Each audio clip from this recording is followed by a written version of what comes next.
All are welcome to the sixth story, named A Greedy Cat and a Clever Parrot.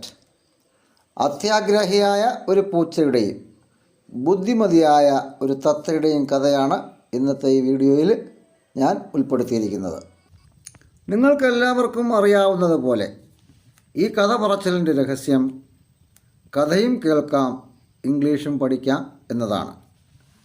വാക്യങ്ങളുടെ അർത്ഥം, വാക്കുകളുടെ അർത്ഥം, പ്രധാനപ്പെട്ട വാക്കുകൾ ഉപയോഗിച്ച് മറ്റു വാക്യങ്ങൾ ഉണ്ടാക്കൽ, ഗ്രാമറിൻ്റെ വിശദീകരണം, സാക്ഷാൽ സംഭാഷണങ്ങളെ ഇൻഡയറക്റ്റ് സ്പീച്ചിലേക്ക് മാറ്റൽ, അങ്ങനെ ഇംഗ്ലീഷ് പഠിക്കാൻ ആഗ്രഹിക്കുന്ന എല്ലാവർക്കും ഉപകാരപ്രദമായ രീതിയിലാണ് ഇതിൻ്റെ കഥ പറച്ചിലും വിശദീകരണവും. ഈ കഥ പറച്ചിൽ കുറച്ച് പേർക്കെങ്കിലും ഇഷ്ടമായി എന്നറിയുന്നതിൽ സന്തോഷമുണ്ട്. കുറച്ച് പേർ വാക്കുകളുടെ അർത്ഥവും മറ്റും കുറച്ചുകൂടി വിശദീകരിക്കണമെന്ന് ആവശ്യപ്പെട്ടിട്ടുണ്ട്. അതും ഈ വീഡിയോ മുതൽ പരിഹരിക്കുന്നതാണ്. ഇനി നമുക്ക് കഥയിലേക്ക് കടക്കാം. എ ഗ്രീഡി കാറ്റ് and A clever parrot. Long ago in a quaint village, a cute cat and a beautiful parrot lived as the best of friends. They enjoyed a blissful life together. One sunny Sunday morning, they decided to visit the village market to make some purchases. ഇനി വാക്യാർത്ഥം പറയുകയാണ്. Long ago in a quaint village a cute cat and a beautiful parrot lived as the best of friends. വളരെ കാലം മുമ്പ് ഒരു വിചിത്രമായ ഗ്രാമത്തിൽ മനോഹരമായ ഒരു പൂച്ചയും ചന്തമുള്ള ഒരു തത്തയും ഏറ്റവും നല്ല സുഹൃത്തുക്കളായി ജീവിച്ചിരുന്നു. They enjoyed a blissful life together. അവർ ഒരുമിച്ച് സന്തോഷകരമായ ജീവിതം ആസ്വദിച്ചു. One sunny Sunday morning they decided to visit the village market to make some purchases.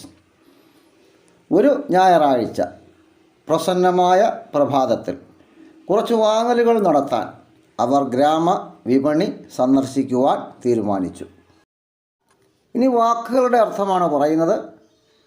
തുടക്കക്കാർക്ക്, English പഠിച്ചു തുടങ്ങുന്നവർക്കും ഇത് പ്രയോജനപ്പെടുത്താവുന്നതാണ്. നിങ്ങൾ കമൻറ്റ് ബോക്സിൽ എഴുതിയിരുന്നത് പോലെ മിക്കവാറും എല്ലാ വാക്കുകളുടെ അർത്ഥവും ഇവിടെ കൊടുക്കാൻ ഞാൻ ശ്രമിച്ചിട്ടുണ്ട്. നോക്കൂ. ലോങ് എഗോ വളരെ കാലം മുമ്പ്. ക്വയൻ്റ് ചാതുര്യമുള്ള, ഭംഗിയുള്ള, വിചിത്രമായ എന്നൊക്കെയാണ് അർത്ഥം. വില്ലേജ് ഗ്രാമം. ക്യൂട്ട് ചന്തമുള്ള. ബ്യൂട്ടിഫുൾ മനോഹരമായ. ബ്യൂട്ടിഫുളിന് മറ്റൊരു പദവും കൂടി പറയാം, ഹാൻഡ്സം. അതിൻ്റെ വ്യത്യാസം ഞാൻ പിന്നീട് പറയാം. ലിവ് ജീവിക്കുക. ബ്ലിസ്ഫുൾ ലൈഫ് ഹാപ്പി ലൈഫ് സന്തോഷകരമായ ജീവിതം. ടുഗദർ ഒരുമിച്ച്. ബെസ്റ്റ് ഫ്രണ്ട്സ് നല്ല സുഹൃത്തുക്കൾ. എൻജോയ് ആസ്വദിക്കുക. സണ്ണി പ്രസന്നമായ, സൂര്യപ്രകാശമുള്ള എന്നൊക്കെയാണ് അർത്ഥം. മോർണിംഗ് പ്രഭാതം. മറ്റൊരു പദം ഡോൺ. മോർണിംഗിൻ്റെ ഓപ്പോസിറ്റ് ഈവനിങ് ഡസ്ക്. ഡിസൈഡ് തീരുമാനിക്കുക. വിസിറ്റ് സന്ദർശിക്കുക.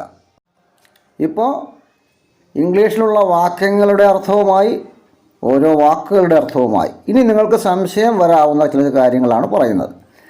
അതിൽ അടിവരയിട്ടിരിക്കുന്ന വാക്യം നോക്കൂ. Lived as the best of friends.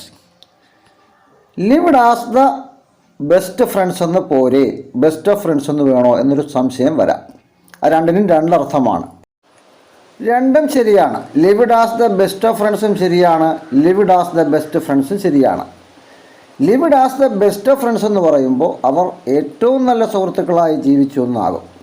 ഇനി അവിടെ ഓഫ് ഇല്ല എന്നുണ്ടെങ്കിൽ അവർ നല്ല സുഹൃത്തുക്കളായി ജീവിച്ചു എന്ന അർത്ഥമായിരിക്കും കിട്ടുന്നത്. മനസ്സിലായല്ലോ? നമുക്കിനി രണ്ട് ഉദാഹരണങ്ങൾ നോക്കാം. He and she lived as the best friends എന്ന് പറഞ്ഞാൽ എന്താണ്? അവനും അവളും നല്ല സുഹൃത്തുക്കളായി ജീവിച്ചു. ഇനി he and she lived as the best of friends എന്നാണെങ്കിൽ അവനും അവളും ഏറ്റവും നല്ല സുഹൃത്തുക്കളായി ജീവിച്ചു. ഇപ്പോൾ ആ വ്യത്യാസം മനസ്സിലായല്ലോ? അടിവരയിട്ടിരിക്കുന്ന അടുത്ത വാക്യം നോക്കാം. ദേ enjoyed a blissful life together. എന്താണ് അതിൻ്റെ അർത്ഥം? അവർ ഒരുമിച്ച് സന്തോഷകരമായ ജീവിതം ആസ്വദിച്ചു. അപ്പോൾ ബ്ലിസ്ഫുൾ ലൈഫ് എന്ന് പറഞ്ഞാൽ ഹാപ്പി ലൈഫ് എന്നാണ്. ബ്ലിസ്ഫുൾ ലൈഫ് വരുന്ന മറ്റൊരു വാക്യം നമുക്കുണ്ടാക്കാം. They enjoyed a happy life or blissful life as husband and wife. അവർ ഭാര്യാഭർത്താക്കന്മാർ സന്തോഷകരമായ ജീവിതം ആസ്വദിച്ചു. ക്ലിയർ ആയല്ലോ? ഇനി നമുക്ക് ബ്യൂട്ടിഫുള്ളും ഹാൻഡ്സവും തമ്മിലുള്ള വ്യത്യാസം എന്താണെന്ന് നോക്കാം. ഈ രണ്ട് പദങ്ങളുടെ അർത്ഥം എന്താണ്? നൈസ്, സ്മാർട്ട്, ലവ്ലി എന്നൊക്കെയാണ്. Handsome means good looking. പുരുഷന്മാരുടെ സൗന്ദര്യത്തെക്കുറിച്ച് വർണ്ണിക്കുമ്പോഴാണ് ഹാൻസം എന്ന വാക്ക് ഉപയോഗിക്കുന്നത്. അതേസമയത്ത് ബ്യൂട്ടിഫുൾ ഉപയോഗിക്കുന്നത് സ്ത്രീകളുടെ സൗന്ദര്യത്തെക്കുറിച്ച് പറയുമ്പോഴാണ്. നമുക്കതിന് രണ്ട് ഉദാഹരണങ്ങൾ നോക്കാം. My father was quite handsome when he was young. എൻ്റെ പിതാവ് ചെറുപ്പത്തിൽ അതീവ സുന്ദരനായിരുന്നു. അടുത്ത വാക്യം, to me she is the most beautiful woman in the world. എന്നെ സംബന്ധിച്ച് അവളാണ് ലോകത്തിലെ ഏറ്റവും നല്ല സുന്ദരി. ഈ വാക്യങ്ങളിൽ തന്നെ നമ്മൾ പറയാതെ പോയ കുറച്ച് കുഞ്ഞു കുഞ്ഞു വാക്കുകളുണ്ട്. അത് ഏതൊക്കെയാണ്? In, a, the, of, to മുതലായവ. അവയെക്കുറിച്ചൊക്കെ വിശദമായി പറയാൻ നിന്നാൽ കഥ നീങ്ങില്ല. ഇംഗ്ലീഷ് മാത്രമേ പഠിക്കാൻ പറ്റൂ. നമുക്ക് ഒരേ സമയം കഥയും കൊണ്ടുപോകണം, ഇംഗ്ലീഷും പഠിക്കണം. എങ്കിലും ഞാൻ ഒന്ന് രണ്ട് കാര്യങ്ങൾ മാത്രം പറയാം. എ ആൻഡ് ദി എന്നൊക്കെ പറയുന്നത് ഗ്രാമറിൽ എന്താണ്? ആർട്ടിക്കിൾസ് എന്നാണ് അറിയപ്പെടുന്നത്. എ, ആൻ അതിൻ്റെയൊക്കെ അർത്ഥം എന്താണ്? ഒരു എന്നാണ് അർത്ഥം. ഇനി ദിക്ക് ആ എന്നുള്ള അർത്ഥമുണ്ട്. I so the man ഹൂം I told you. ഞാൻ നിന്നോട് പറഞ്ഞ് ആ ആളിനെ ഞാൻ മാർക്കറ്റിൽ കണ്ടു എന്നാണ്. അപ്പോൾ അവിടെ ദിയുടെ അർത്ഥം ആ എന്നാണ്. ഇനി നമുക്ക് കാണാനിട വരുന്ന വാക്കുകളെന്ന് പറഞ്ഞാൽ ഇൻ, ഓൺ, അറ്റ്, ഫ്രം മുതലായവയാണ്. ഇവയെ നമ്മൾ പറയുന്നത് പ്രിപ്പോസിഷൻസ് എന്നാണ് അറിയപ്പെടുന്നത്. നാമങ്ങൾക്കോ സർവനാമങ്ങൾക്കോ മുമ്പായിട്ടാണ് ഇത്തരം വാക്കുകൾ ഉപയോഗിക്കുന്നത്.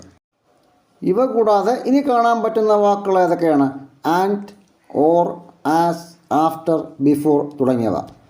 ഇവ കൺജങ്ഷൻ എന്നാണ് അറിയപ്പെടുന്നത്. പദങ്ങളെയോ പദസമൂഹങ്ങളെയോ തമ്മിൽ യോജിപ്പിക്കാനാണ് ഈ വാക്കുകൾ ഉപയോഗിക്കുന്നത്. ക്ലിയറായല്ലോ? ഇനി നമുക്ക് കഥയുടെ അടുത്ത ഭാഗത്തിലേക്ക് പോകാം. Upon arriving at the market, the cat headed straight to the fish section while the parrot fluttered over to the fruit section.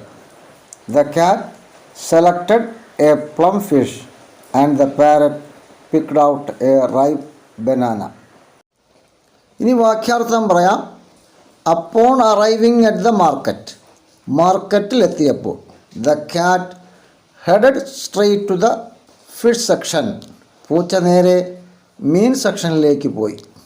വയൽ, അതേസമയം the parrot fluttered over to the fruit section, തത്ത പഴങ്ങളുടെ ഭാഗത്തേക്ക് പറന്നു. The cat selected a plump fish, പൂച്ച തടിച്ച ഒരു മത്സ്യം തിരഞ്ഞെടുത്തു. And the parrot picked out a ripe banana, തത്ത പഴുത്ത ഒരു വാഴപ്പഴം പറിച്ച് എടുത്തു. ഇനി വാക്കുകളുടെ അർത്ഥം നോക്കാം. മാർക്കറ്റ് എന്ന് പറഞ്ഞാൽ വിപണി അല്ലെങ്കിൽ ചന്ത.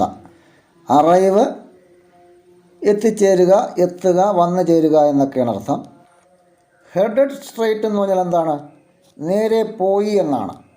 അതായത് ഗോ സ്ട്രെയിറ്റിൻ്റെ പാസ്റ്റ് ടെൻസ് ആയിട്ടാണ് ഇവിടെ ഹെഡഡ് സ്ട്രെയിറ്റ് ഉപയോഗിച്ചിരിക്കുന്നത്. നമുക്കത് വെൻറ്റ് സ്ട്രെയിറ്റ് എന്നും പറയാം. സെക്ഷൻ എന്ന് പറഞ്ഞാൽ ആ ഭാഗത്തേക്ക് എന്നാണ് അർത്ഥം. ഫ്ലട്ടർ പറക്കുക, ഓയിൽ അതേസമയം. പ്ലം എന്ന് പറഞ്ഞാൽ തടിച്ചത് അല്ലെങ്കിൽ കൊഴുത്തത് എന്നാണ് അർത്ഥം. റൈപ്പിൻ്റെ അർത്ഥം എന്താണ്? പഴുത്തത്. അതിൻ്റെ ഓപ്പോസിറ്റ് റാ, പച്ച. ബൈ എന്ന് പറഞ്ഞാൽ വാങ്ങുക. അതിൻ്റെ മറ്റൊരു വാക്കാണ് purchase. Now you learn the meaning of sentences and the meaning of all words, isn't it? നമുക്കിനി ഹെഡഡ് സ്ട്രെയിറ്റും അതിൻ്റെ പ്രസൻറ്റ് ടെൻസ് രൂപമായ ഗോ സ്ട്രെയിറ്റും വെച്ച് ഓരോ വാക്യം ഉണ്ടാക്കാം. He headed straight to the market. I go straight to work every morning. ഇപ്പോൾ ക്ലിയർ ആയല്ലോ. With their purchases in hand they commenced their journey back home, knowing they had to cross a river to reach their Kosi abode. As they reached the river bank, they were pleasantly surprised to find a waiting boat. Without hesitation, they quickly got on the boat. The boat soon started its journey. ഇനി വാക്യാർത്ഥം നോക്കാം. With their purchase in hand they commenced their journey back home. കയ്യിൽ വാങ്ങിയ സാധനങ്ങളുമായി അവർ വീട്ടിലേക്ക് യാത്ര ആരംഭിച്ചു. Knowing they had to cross a river to reach their cosy abode. അവരുടെ സുഖപ്രദമായ വാസസ്ഥലത്ത് എത്തിച്ചേരാൻ ഒരു നദി മുറിച്ചു കിടക്കണമെന്ന് അവർക്കറിയാമായിരുന്നു. ആസ് ദേ അപ്രോച്ച്ഡ് എന്നുള്ള ഞാൻ മാറ്റി റീച്ച്ഡ് എന്നാക്കിയിട്ടുണ്ട്. As they reached the river bank they were pleasantly surprised to find a waiting boat. അവർ നദീതീരത്തെത്തിയപ്പോൾ ഒരു കാത്തിരിപ്പ് ബോട്ട് കണ്ട് അവർ ആശ്ചര്യപ്പെട്ടു. Without hesitation they quickly got on the boat. ഒരു മടിയും കൂടാതെ അവർ വേഗം ബോട്ടിലേക്ക് കയറി. The boat soon started its journey. Boat അധികം വൈകാതെ യാത്ര ആരംഭിച്ചു. ഇനി ഇതിൽ കുറച്ച് വാക്കുകളുടെ അർത്ഥം നോക്കാം. പർച്ചേസ് വാങ്ങുക, മറ്റൊരു പദം ബൈ. കമൻസ് എന്ന് പറഞ്ഞാൽ സ്റ്റാർട്ട് ആരംഭിക്കുക, ജേണി യാത്ര. നോ അറിയുക. ക്രോസ് എ റിവർ എന്ന് പറഞ്ഞാൽ എന്താണ്? നദി കടക്കുക. റീച്ച് എത്തുക. കോസി അബോർഡ് എന്ന് പറഞ്ഞാൽ സുഖകരമായ വാസസ്ഥലം എന്നാണ് അർത്ഥം. ഇവിടെ അപ്രോച്ചിന് പകരം ഞാൻ റീച്ച്ഡ് എന്നാക്കിയിട്ടുണ്ട്. റീച്ച് എന്ന് പറഞ്ഞാൽ എത്തുക. റിവർ ബാങ്ക് എന്ന് പറഞ്ഞാൽ നദീതീരം. സർപ്രൈസ് എന്ന് പറഞ്ഞാൽ എന്താണ്? ആശ്ചര്യപ്പെടുക. ബാങ്ക് എന്ന് പറഞ്ഞാൽ നദിയുടെ തീരം. വെയിറ്റിംഗ് ബോട്ട് എന്ന് പറഞ്ഞാൽ എന്താണ്? കാത്തിരിപ്പ് വഞ്ചി. വിതൗട്ട് ഹെസിറ്റേഷൻ എന്ന് പറഞ്ഞാൽ യാതൊരു മടിയും കൂടാതെ. വാക്യങ്ങളുടെ അർത്ഥവും വാക്കുകളുടെ അർത്ഥവും പഠിച്ചു അല്ലേ? ഇനി ഇതിലെ ആദ്യ വാക്യം ആരംഭിക്കുന്നത് ഇങ്ങനെയാണ്. With their purchase in hand they commenced their journey back home. കയ്യിൽ വാങ്ങിയ സാധനങ്ങളുമായി അവർ വീട്ടിലേക്ക് യാത്ര ആരംഭിച്ചു എന്നാണ്. അതിനെ നമുക്കൊന്ന് മാറ്റി പറഞ്ഞാലോ? വാങ്ങിയ സാധനങ്ങൾ സഞ്ചിയിലാക്കി അവർ യാത്ര ആരംഭിച്ചു എന്നാണ് പറയേണ്ടതെങ്കിൽ എങ്ങനെ ഇംഗ്ലീഷിൽ പറയാം? They bagged the things they had bought and started their journey. എങ്ങനെയാണ്? They bagged the thing they had bought and started their journey എന്ന് വരണം. ക്ലിയർ ആയോ? When the boat reached the middle of the river, the cat became very hungry. Boat നദിയുടെ ഒത്ത നടുക്കെത്തിയപ്പോൾ പൂച്ചയ്ക്ക് നല്ല വിശപ്പ് തോന്നി. The cat ate the fish in one sitting. പൂച്ച കയ്യിലുണ്ടായിരുന്ന മീന് ഒറ്റ ഇരിപ്പിന് തിന്നു തീർത്തു. Then the cat turned to the parrot. എന്നിട്ട് തത്തയുടെ നേരെ തിരിഞ്ഞുകൊണ്ട് പൂച്ച ചോദിച്ചു, dear parrot, I am hungry, can you give me your fruit. പ്രിയപ്പെട്ട തത്തേ, എനിക്ക് നന്നായി വിശക്കുന്നു, നിൻ്റെ കയ്യിലുള്ള പഴം എനിക്ക് തരാമോ? ഇനി ഇതിലെ പ്രധാനപ്പെട്ട വാക്കുകളുടെ അർത്ഥം നോക്കാം. ബോട്ട് എന്ന് പറഞ്ഞാൽ വഞ്ചി, റീച്ച് എന്ന് പറഞ്ഞാൽ എത്തുക, മിഡിൽ നടുക്ക്, ഹംഗ്രി വിശപ്പ്, തേഴ്സ്റ്റി ദാഹം. ഹംഗ്രിയുടെ ഓപ്പോസിറ്റ് ഫുൾ എന്ന് പറഞ്ഞാൽ വെൽ ഫെഡ് എന്നർത്ഥം. തേഴ്സ്റ്റിയുടെ ഓപ്പോസിറ്റ് എന്താണ്? ഹൈഡ്രേറ്റഡ്, ദാഹമില്ലാത്ത. ഇനി നമുക്കിതിൽ then the cat turned to the parrot and asked, dear parrot, I am hungry, can you give me your fruit എന്നുള്ള സാക്ഷാൽ സംഭാഷണത്തെ ഇൻഡയറക്റ്റിലേക്ക് മാറ്റി നോക്കാം. then the cat turned to the parrot, അതുവരെ മാറ്റമൊന്നും വേണ്ട. and asked, ചോദിച്ചു എന്നുള്ളതിൽ ചെറിയ വ്യത്യാസം വരണം. അതിൽ dear parrot I am hungry എന്നുള്ളത് സ്റ്റേറ്റ്മെൻറ്റും can you give me your fruit എന്നുള്ളത് ചോദ്യവുമാണ്. അപ്പോൾ ആസ്ക്ഡ് എന്നുള്ളത് said that, I am hungry എന്നുള്ളത് എന്തായി മാറും? It was hungry. ഇനി ചോദ്യമാണ് can you give me your fruit. Can എന്ന് പറയുന്നത് ഒരു ഓക്സിലറി വെർബാണ്. അപ്പോൾ നമ്മൾ ഓക്സിലറി വെർബ് വെച്ച് തുടങ്ങുന്ന ചോദ്യങ്ങളിൽ ഇഫ് അല്ലെങ്കിൽ വെതർ ചേർക്കണം. അപ്പോൾ എങ്ങനെ കൂട്ടിച്ചേർക്കാം? And asked ലവിങ്ലി. ലവിങ്ലി എന്ന് പറഞ്ഞാൽ ഡിയർ പാരറ്റ് വന്നതുകൊണ്ടാണ്. If the parrot could give its fruit to the cat. Clear ആയോ? കഥയുടെ ബാക്കി ഭാഗം കേൾക്കാം. The parrot replied, I am sorry dear friend, I bought it for my little ones, I can't give it away. അതിൻ്റെ മലയാള അർത്ഥം എങ്ങനെയാണ്? തത്ത പ്രതികരിച്ചു, അതായത് മറുപടി പറഞ്ഞു, പ്രിയ സുഹൃത്തെ എന്നോട് ക്ഷമിക്കണം, ഞാനിത് എൻ്റെ കുഞ്ഞുങ്ങൾക്ക് വേണ്ടി വാങ്ങിയതാണ്, എനിക്കിത് വിട്ടുതരാൻ കഴിയില്ല. The parrot's reply was not acceptable to the cat. The cat jumped towards the parrot to grab the fruit that the parrot was holding. തത്തയുടെ മറുപടി പൂച്ചയ്ക്ക് ഉൾക്കൊള്ളാനായില്ല. തത്തയുടെ കൈവശമുണ്ടായിരുന്ന പഴം കൈക്കലാക്കാൻ പൂച്ച തത്തയുടെ നേരെ കുതിച്ചു. But the clever parrot quickly flapped her wings and flew away from the cat's grasp. എന്നാൽ മിടുക്കിയായ ബുദ്ധിമതിയായ തത്ത അവളുടെ ചിറകുകൾ വേഗത്തിൽ പറത്തി പൂച്ചയുടെ പിടിയിൽ നിന്നും ഉയർന്നു. എന്നാൽ പൂച്ചയ്ക്ക് എന്താണ് സംഭവിച്ചതെന്ന് അറിയണ്ടേ? കഥയുടെ ബാക്കി കേട്ടു നോക്കൂ. While trying to catch the parrot, the cat lost its footing and fell into the river. തത്തയെ പിടിക്കാനുള്ള ശ്രമത്തിനിടയിൽ പൂച്ച കാൽ തെറ്റി നദിയിലേക്ക് വീണു. And so the greedy cat was duly punished. അങ്ങനെ അത്യാഗ്രഹിയായ പൂച്ചയ്ക്ക് തക്ക ശിക്ഷ ലഭിച്ചു. ഇപ്പോൾ തത്ത എവിടെയാണ്? Meanwhile, the clever parrot flew to the destination with the fruit he had bought for her children. തൻ്റെ കുഞ്ഞുങ്ങൾക്കായി വാങ്ങിയ ആ ഫ്രൂട്ടുമായി ആ തത്ത ലക്ഷ്യസ്ഥാനത്തേക്ക് കുതിക്കുകയാണ്. ആ തത്തയ്ക്ക് എത്രയും വേഗം കുഞ്ഞുങ്ങളുടെ അടുത്തെത്താൻ സാധിക്കട്ടെ എന്ന് നമുക്ക് ആശിക്കാം. ആശിക്കുന്നതൊക്കെ കൊള്ളാം, പക്ഷേ അവസാന ഭാഗത്ത് ഞാൻ വിട്ടുപോയ ചില കാര്യങ്ങളുണ്ട്. അത് നിങ്ങളാണ് പൂരിപ്പിക്കേണ്ടത്. വാക്കുകളുടെ അർത്ഥം, വാക്യങ്ങളുണ്ടാക്കൽ, ഒന്ന് രണ്ട് സാക്ഷാൽ സംഭാഷണങ്ങളെ ഇൻഡയറക്റ്റ് സ്പീച്ചിലേക്ക് മാറ്റാനുണ്ട്. അതൊക്കെ നിങ്ങൾക്ക് വിട്ടു തന്നിരിക്കുകയാണ്.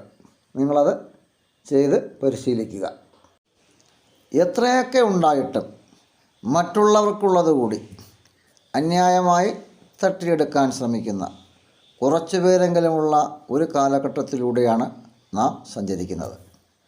പൂച്ചയുടെയും തത്തയുടെയും കഥയിലൂടെ പ്രതീകാത്മകമായി ഈ കഥ മനുഷ്യർക്ക് നല്ലൊരു സന്ദേശം കൂടി നൽകുന്നുണ്ട്. കൂടുതൽ ദീർഘിപ്പിക്കുന്നില്ല. കഥ ഇഷ്ടമായെങ്കിൽ ഈ ചാനലിനെയും വീഡിയോയെയും പ്രൊമോട്ട് ചെയ്യാനാവശ്യമായ കാര്യങ്ങൾ ചെയ്യുക. മറ്റൊരു കഥയുമായി ഞാൻ വീണ്ടും വരാം. എല്ലാവർക്കും നല്ലൊരു ദിനം ആശംസിക്കുന്നു.